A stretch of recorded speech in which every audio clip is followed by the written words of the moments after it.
ہمارے اسٹوڈیو سے مجاہد ویلوی آپ کو خوش آمدید کرتا ہے. پچھلا کوئی ہفتہ ہی کہہ لیں کہ اسلام آباد میں گزرا اور یہاں سے پاور کوریڈور اور عوام کے درمیان جو کانفلکٹ، افواہیں، خبریں، پارا چنار، مذاکرات، ہر پہلو کو قریب سے جاننے اور دیکھنے کا موقع ملا. جس طرح سال گزشتہ گزرا ہے، میرے خیال پاکستان کی سیاسی تاریخ کا کوئی وہ اچھا سال نہیں کہا جائے گا. سیاسی طور پر دیکھیں، معاشی طور پر دیکھیں، مہاجرائی کے طور پر دیکھیں، اور صوبوں اور وفاق کے درمیان ٹکراؤ کے درمیان دیکھیں، حکومتی کارکردگی کے دوران دیکھیں. اور آج بھی مجھے افسوس ہو رہا تھا جب میں اپنے صوبہ سندھ میں جو کچھ ہو رہا ہے پارا چنار پر، اس میں سندھ کی پولیس روایتی طور پر ان کو گھسیٹ کر نکال رہی تھی. خیر یہ ایک معمول کی بات ہے، کیوں نہ بات کا آغاز اسلام آباد میں نئے سال سے کروں. وقت کا ذرا تھوڑا فرق ہوتا ہے ہر شہر کا، کراچی، لاہور، اسلام آباد کا، لیکن ہماری نمائندہ آسیہ کوثر ہمیں گزشتہ سال کے ڈوبنے کا یعنی سورج غروب ہونے کا منظر دکھا رہی ہیں نئی امیدوں کے ساتھ. ذرا دیکھیے آسیہ کو.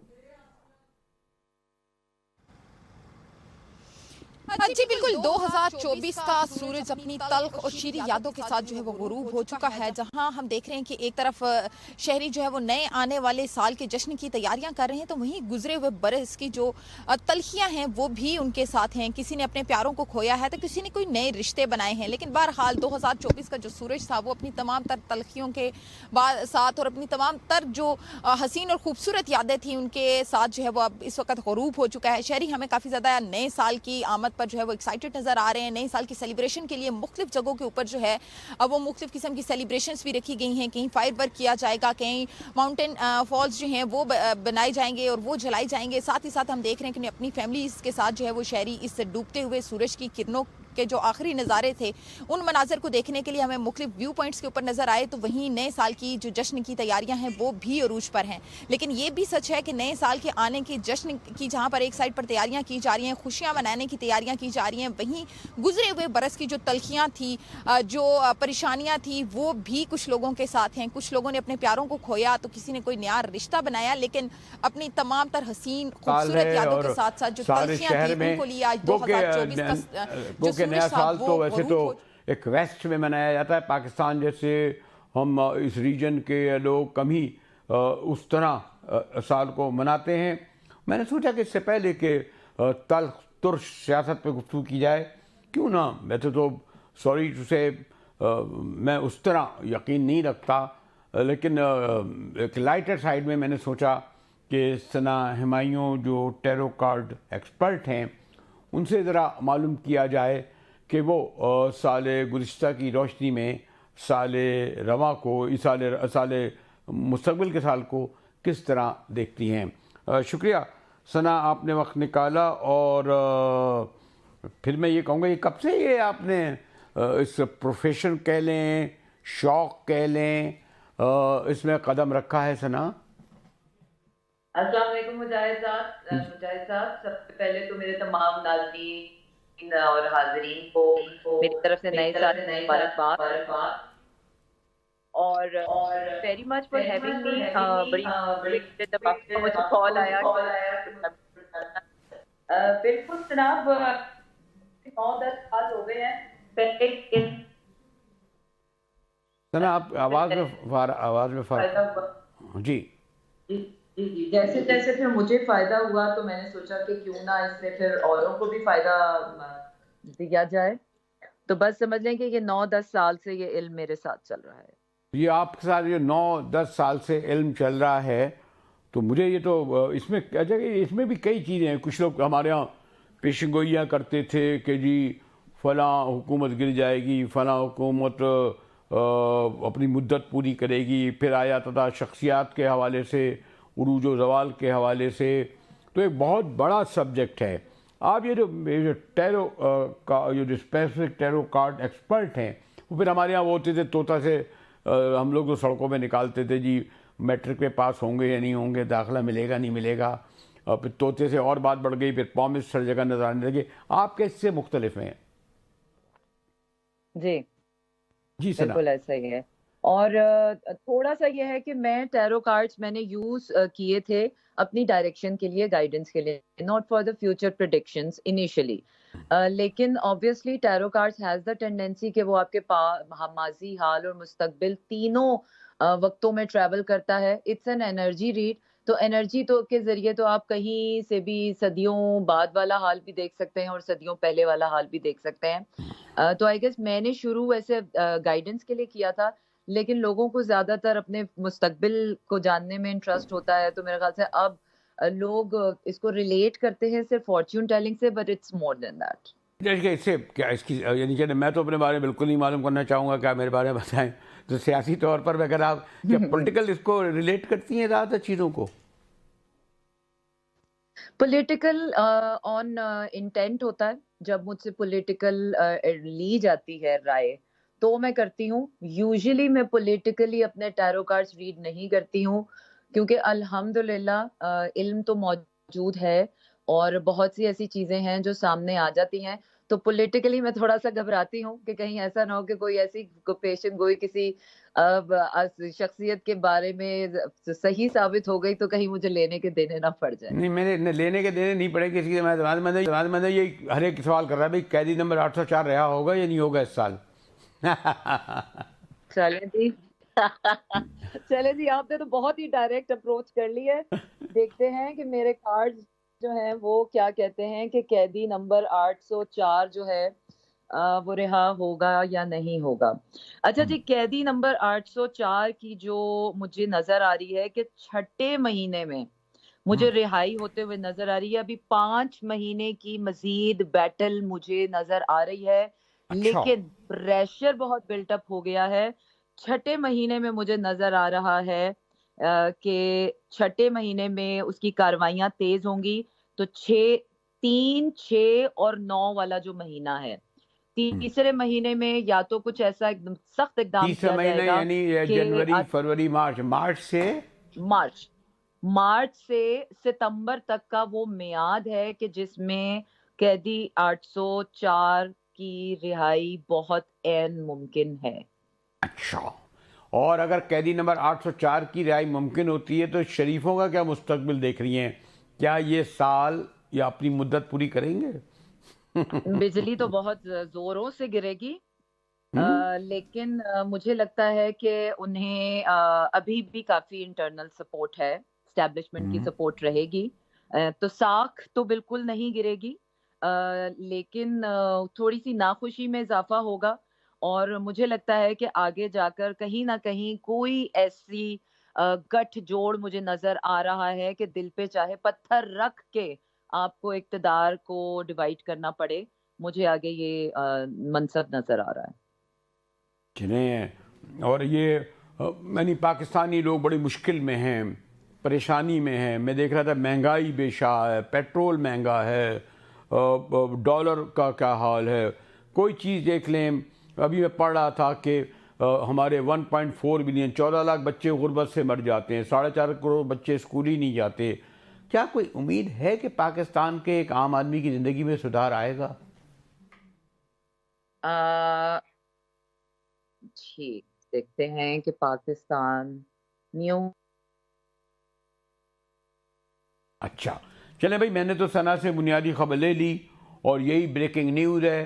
آپ چاہیں تو چلا دیں, ابھی میرے مہمان آنے والے ہیں, ان سے بھی کہوں گا کہ بھائی قیدی نمبر 804 جو ہے اس کی رہائی کے لیے 6 مہینہ میں ممکنات نظر آ رہے ہیں. ہماری ثنا بی بی کہہ رہی ہیں, اور ابھی دیکھیں اللہ خیر کرے, یعنی یہ نہ ہو کہ پہنچ جائیں ثنا بی بی کے بعد کالیں آنے لگیں آپ کو کہاں سے ملا ہے, کس نے بتایا ہے, کہاں سے آیا ہے. لیکن یہ ہے کہ اس کو ایک لائٹر وے میں پہلا سال کا پہلا دن ہے, اس لیے اچھے ہی معنوں میں لیا جائے. ہمارے ساتھ رہیے گا, اور اسی حوالے سے بلکہ سیاسی حوالے سے جب میرے مہمان آئیں گے تو ان سے تفصیلی گفتگو کریں گے.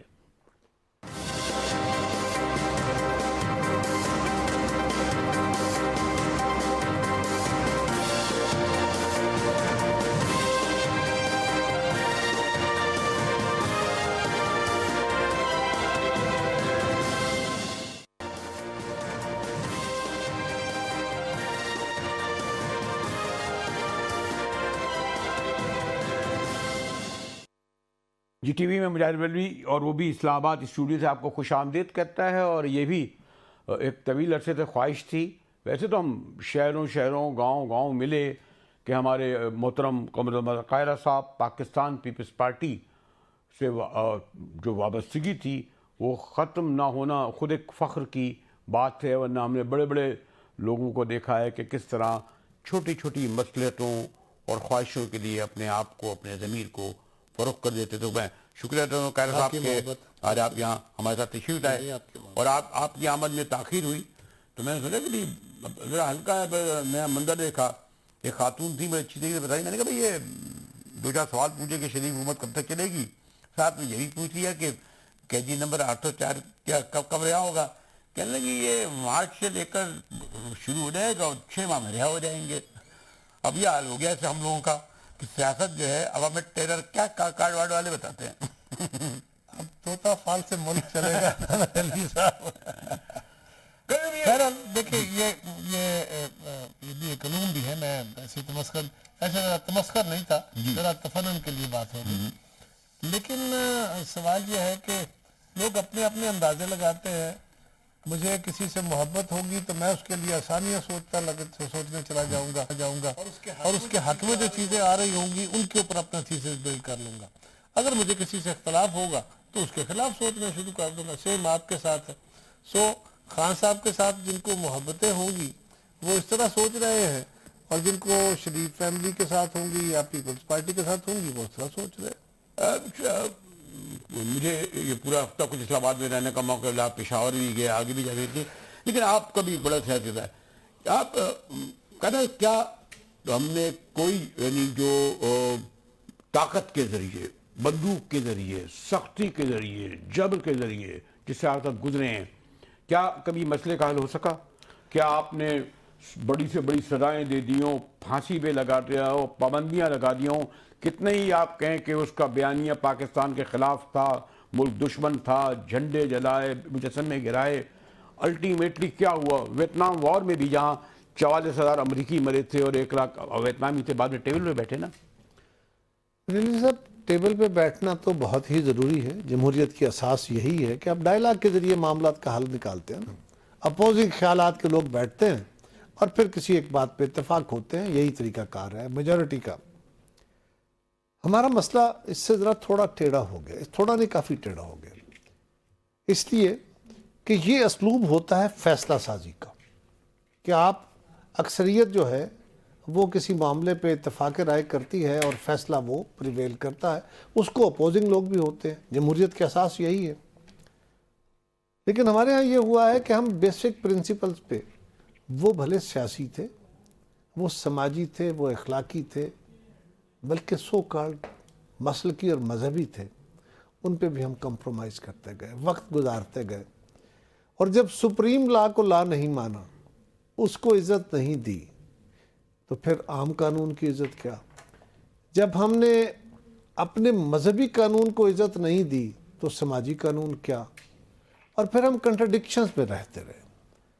ہم ایک طویل عرصے تک ایک ایسی جنگ لڑتے رہے. پہلے تو یہ ملک بنا کیسے، پھر اس کے اوپر اتنے سوال کھڑے ہو گئے. شروع سے یہ سوال ہے کہ یہ نیشنل اسٹیٹ ہے کہ یہ مذہبی ریاست بننی ہے. پھر اس کے بعد یہ جمہوری ریاست بنے گی تو کیسے چلے گی؟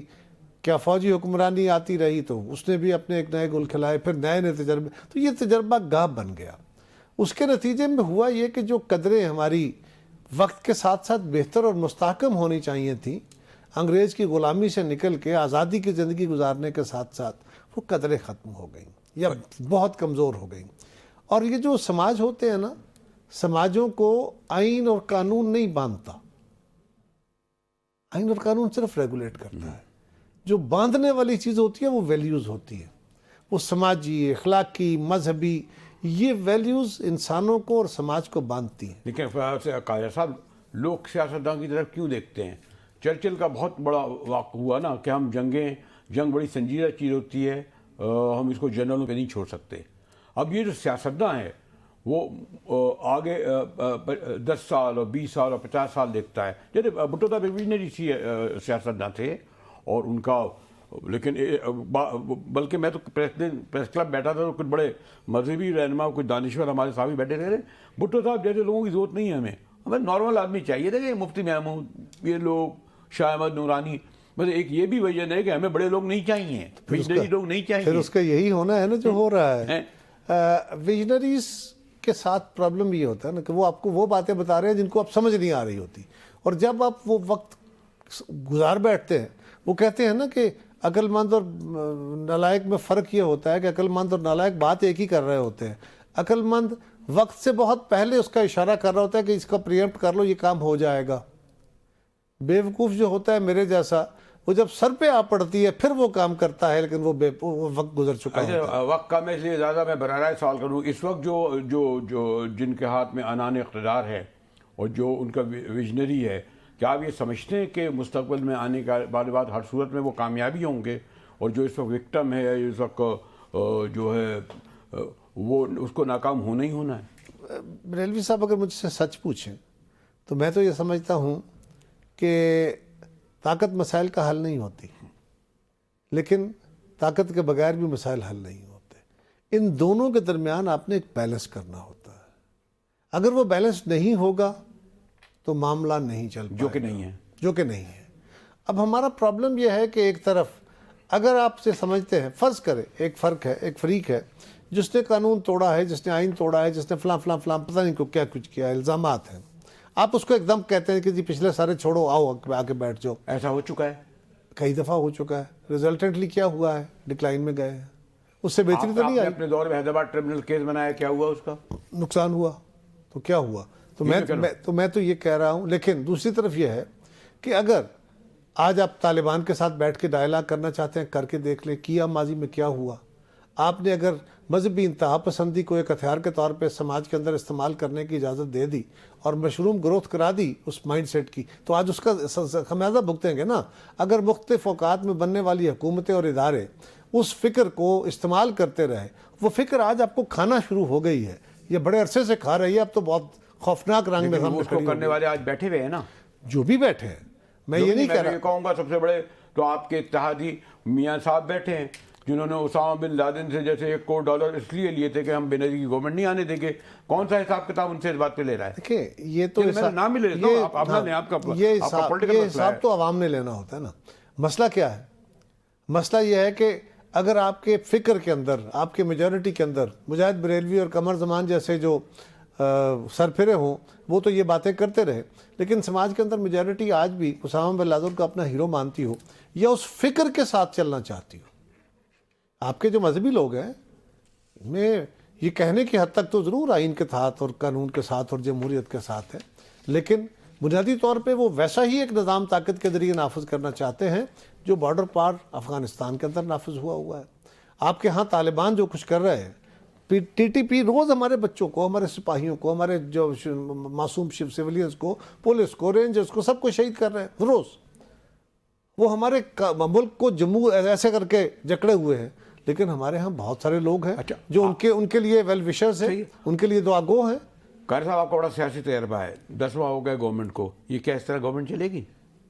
گورنمنٹ تو چل ہی رہی ہے. ایسے تو وہ تو ایتھوپیا میں بھی چل رہی ہے. اس سے پہلے کیا کمال ہو رہے تھے, اس سے پہلے بھی گورنمنٹ اکٹھا ٹھیک تھا. 2008 سے آپ لوگوں نے برا نہیں گزارا. اگلا 2008 سے 13 تک ہم نے ایک اچھا وقت گزارا. ہم نے بھی ایک مشکل وقت میں پارٹی گورنمنٹ لی تھی اور ہم نے اس کو چلایا, سب کے ساتھ اتفاق رائے سے چلایا, ہم نے یونیلیٹرلی نہیں چلایا. میاں صاحب کے دور میں آ کے پرابلم اس لیے شروع ہے کہ انہوں نے بھی جو ہمارا مزاج تھا, یہ پیپلز پارٹی کا اپنا مزاج ہے کہ ہم سب کو ساتھ مشاورت کر کے چلتے ہیں, تو اس کے نقصانات آئے. اور ہمیں اس وقت ایک عدالتی جوڈیشل ایکٹیویزم تھا, ایک اور رنگ تھا, تو اس نے بھی نہیں چلنے دیا کہ روز ہمارے لوگ بھی, وزیر بھی, سب کھڑے ہوتے تھے عدالتوں میں. اب مسئلہ یہ آیا کہ خان صاحب کے دور میں کیا ہوا, خان صاحب کے دور میں آ کے اور خرابی ہو گئی. کیا وہ دور, سوری قائد صاحب, میں تھوڑی سے میں ایک روایتی صحافی ہوں, تھوڑا روایتی اور طالب علم صحافی ہوں. میرا اور جالب صاحب کہتے تھے حکمرانوں کے بارے میں اس وقت بات کیا کرو جب پاور میں ہو, جو وہ جیل میں ہو اس کے بارے میں بات کرنا اچھا نہیں لگتا. یہ بات آپ کی درست, میں ایسے ڈس ایگری نہیں کر رہا. میں تو یہ کہہ رہا ہوں کہ خان صاحب نے جو سپیس چھوڑی تھی جو ان کی گورننس تھی، جس طرح انہوں نے پنجاب کے اور کے پی کے چیف منسٹر لگائے تھے، یا ان کے ساتھ جو کچھ ہو رہا تھا جو اس ملک کے اندر، یا پونے 4 سال میں جو خارجہ پالیسی یا داخلہ طور پہ ہوا، کیا اس دور میں اس وقت اس سے برے حالات ہیں یا بہتر ہیں؟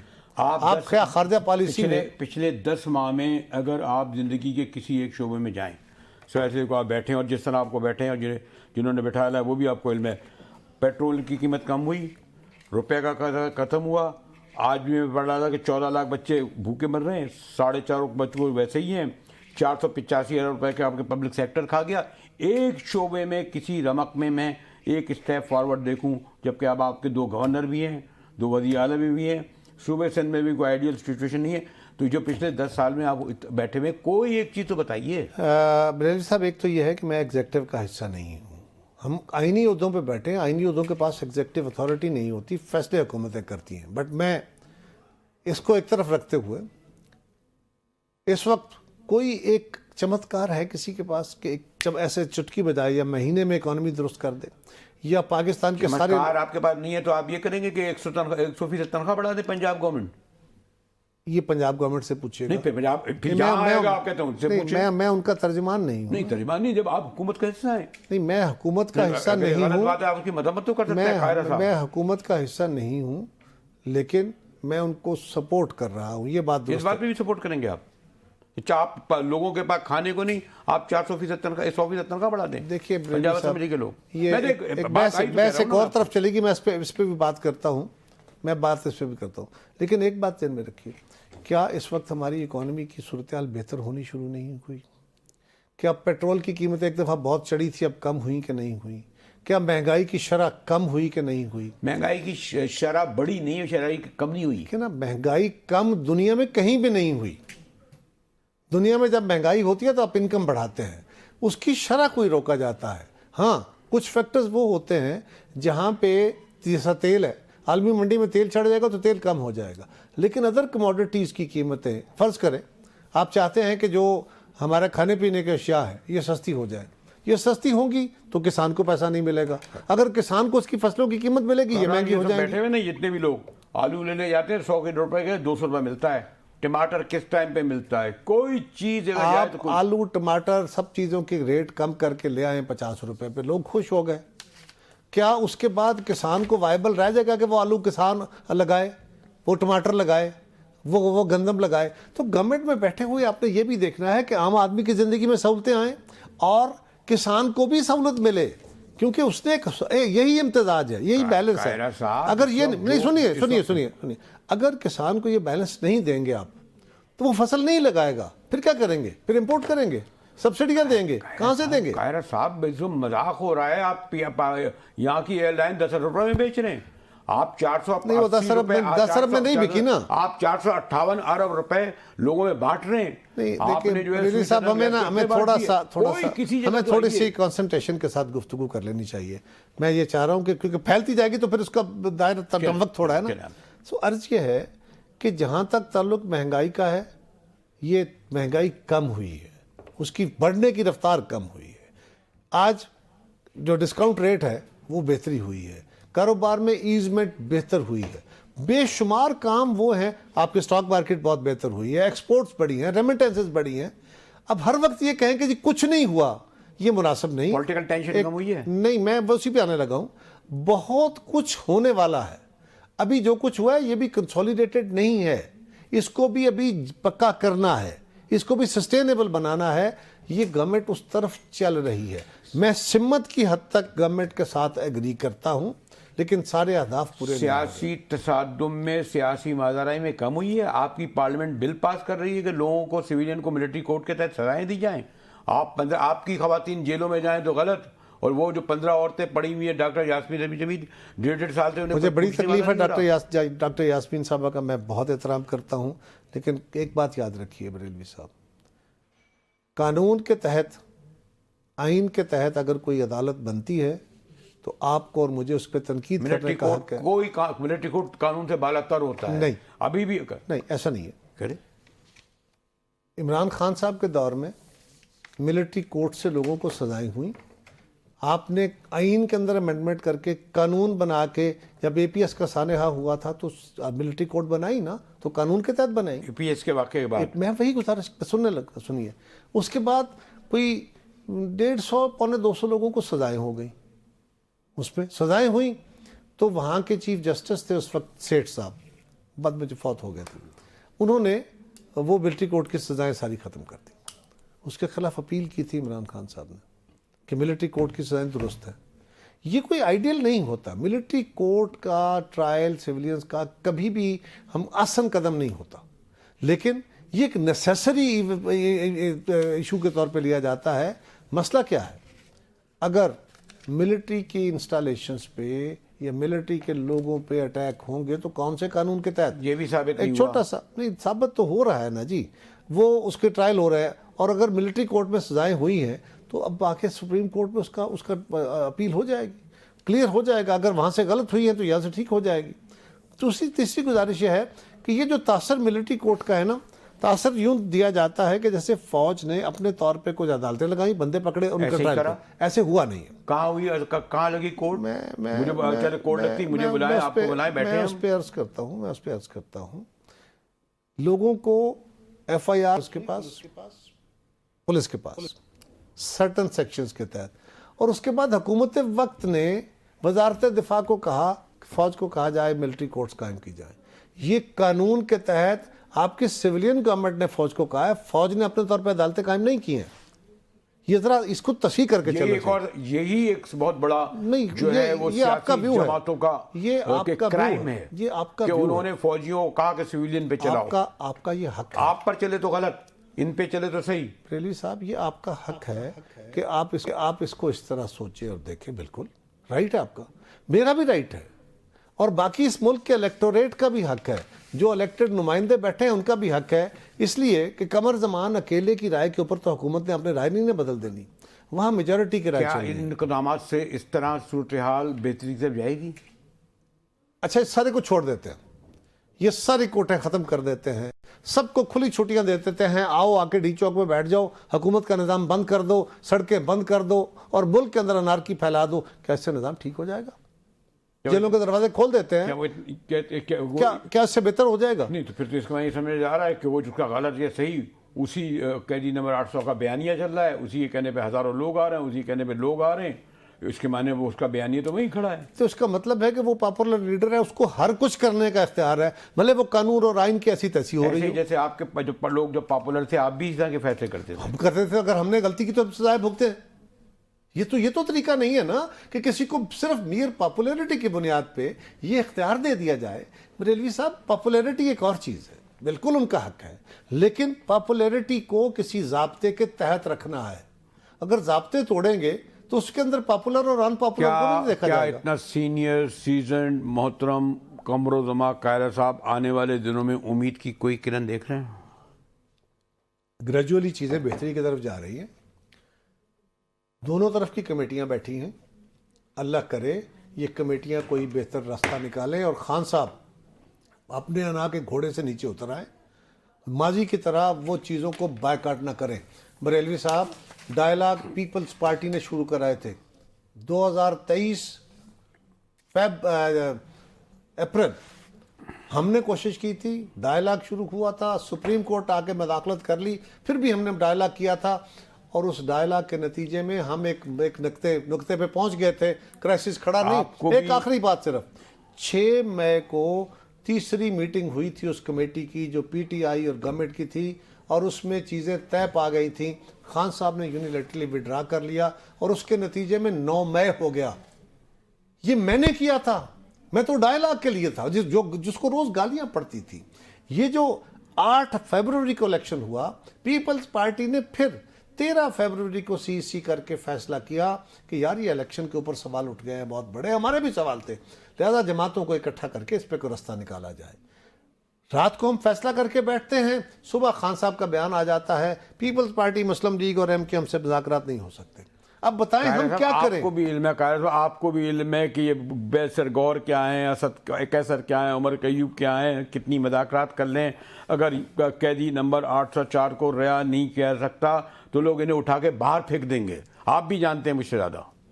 بریلوی صاحب، میں اس کے خلاف کوئی بات نہیں کرنا چاہتا، لیکن میں نے بڑے لوگوں کے اصحاب دیکھے ہیں، یہ جو اٹھا کے باہر پھینک دینے والا مزاج ہے نا، ذوالفقار علی بھٹو شہید کے لیے لوگوں نے اپنے آپ کو آگے لگائی تھیں.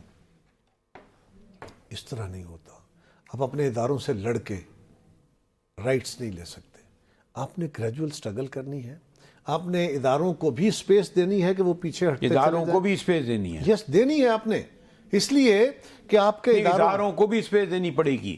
ادارے عقل کل نہیں ہوتے، ادارے کوئی خود ماورائے خدا نہیں ہوتے. ختم ہونے دیں تو زیادہ شاید میں آپ کا کنکلوڈ کر پاؤں.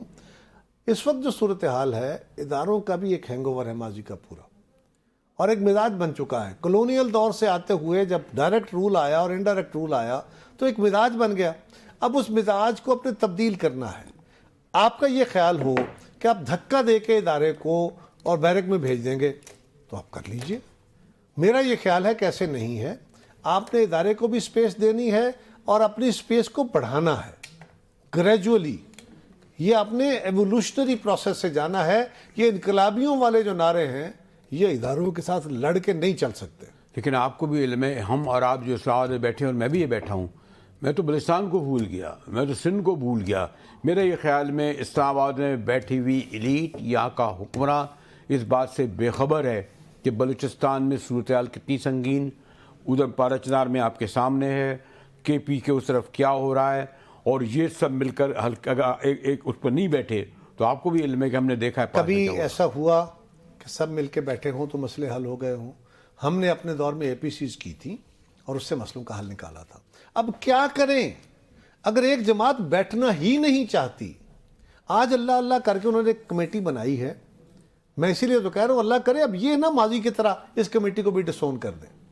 تو ہم تو چاہ رہے تھے بریلوی صاحب، میری جماعت تو، میرا لیڈر تو 2018 میں آتا ہے، نوجوان ہے، پہلی دفعہ منتخب ہوا ہے، اسمبلی میں پہلی سپیچ کر رہا ہے اور اس میں کھڑے ہو کے کہتا ہے کہ عمران خان ہم اپنے کیسز بھگتیں گے، لیکن اس ملک کے مسائل بڑے گہرے ہیں. کوئی خوش تو نہیں ان سے. نہیں، وہ اپنی جگہ، لیکن وہ وہاں کہتا ہے کہ ہم اکٹھے بیٹھیں گے تو مسئلے کا حل نکلے گا. کیا جواب میں آتا ہے؟ گالیاں. 6 سال گالیاں پڑتی ہیں، پھر بھی وہ کہتا ہے ڈائلاگ کرو، بار بار کہتا ہے ڈائلاگ کرو. اور کیا کریں اگر ایک طرف سے پاپولیرٹی کے زوم میں بیٹھا بندہ، سوشل میڈیا کے زوم میں بیٹھا بندہ، باہر سے ملنے والی اس سپورٹ کی بنیاد پہ جو ایک پبلک اوپینین بڑھا، اس کے زوم میں بیٹھا بندہ وہ کسی چیز کو خاطر میں ہی نہیں لاتا اور وہ کہتا ہے کہ میں خود ہی لڑ لوں گا، میں ہی ہوں. وہ پنجابی میں، وہ پنجابی کا آپ نے شعر سنا ہوگا، ذرا سناؤں شعر آپ کو، شعروں کا بڑے شوقین ہیں. وہ پنجابی کا شعر ہے کہ مرزا صاحبہ کا، وہ کہتے ہیں گلیاں ہومن سنجیاں تے مرزا یار پھرے. وہ کہتا ہے کہ میں ہی ہوں، اکیلا ہی ہوں، بس گلیاں ساری سنجیاں ہیں، سب جماعتیں فارغ ہیں. ایسے نہیں ہوتا. جمہوریت میں اجتماعی فکر، ہمارے دین کے اندر بھی اجتماعی فکر کی بات کی گئی ہے، کنسلٹیٹو پروسیس کی بات کی گئی ہے. نہ خان صاحب اور ان کی جماعت سارے کے سارے مصلحین ہیں، نہ ہم سارے کے سارے غیر مصلحین ہیں. سب جماعتوں کے اندر اچھے برے لوگ ہوتے ہیں، اچھی بری عادات ہوتی ہیں، لیکن ہم اپنی سیاست کے لیے کبھی ایک نیریٹو کبھی دوسرا نیریٹو چلا کے لوگوں کو بہکا رہے ہوتے ہیں. خدا کے لیے جب اگر ڈائلاگ، واحد راستہ ڈائلاگ ہے نا، ڈائلاگ ہے نا، آپ عدالتوں کے ذریعے نہیں، لڑائی کے ذریعے نہیں، ڈائلاگ کے ذریعے آگے چلنا ہے. کون ہے جو ڈائلاگ نہیں ہونے دے رہا؟ اس وقت جب نہیں، میرے سوال کا جواب آپ نے دینا ہے پہلے. بالکل ڈائلاگ کے علاوہ کوئی راستہ ہے نہیں. بالکل. کون ڈائلاگ روک رہا ہے؟ ہم. ہاں، مجھے بات ہے کہ ویتنام سے بڑی وار تو میں ویتنام کی بات نہیں پوچھ رہا. پاکستان کے اندر کون ہے یا کون سی جماعت ہے جو ڈائلاگ سیاسی جماعتوں سے نہیں کرنا چاہتی، جو اس کو روکتی رہی ہے، جو اس کو ڈینائی کرتی ہے؟ جب شریف بھی نہیں کرتے تھے. سر میں کہہ رہا ہوں پچھلے 6 سال میں کون ہے؟ بولیے مجاہد بریلوی، بولیے. میں اسلام آباد میں آپ میں نہیں بولوں گا. قاہرہ صاحب اتنے عرصے بعد تشریف لائے ہیں اور میں نے کہا میں بہت کم لوگ ہیں جو ماشاءاللہ اپنے کمٹمنٹ، اپنی جو گفتگو کر فرماتے ہیں اس کے حوالے سے ان کا تو قائل بھی ہوں، پھر نیاز مندی کے تعلقات بھی بڑے ہیں. بلکہ ایک عرصے بعد تو مجھے یہ پتہ چلا، میں لوگ ادھر سے جیلم چلے جاتے ہیں، میں نے کہا نہیں وہ لالا موسیٰ جاتا ہوں تو قاہرہ صاحب میں، پھر پتہ چلا کہ لالا اور موسیٰ 2 بھائی تھے اصل میں. کتنا انفارمیشن اضافہ ہوا. اور آخر میں ایک بات، جب قاہرہ صاحب یہاں سے اسٹوڈیو سے اٹھ کے جا رہے ہیں، انہیں کچھ امید کی، کچھ بہتری کی آنے والے دنوں میں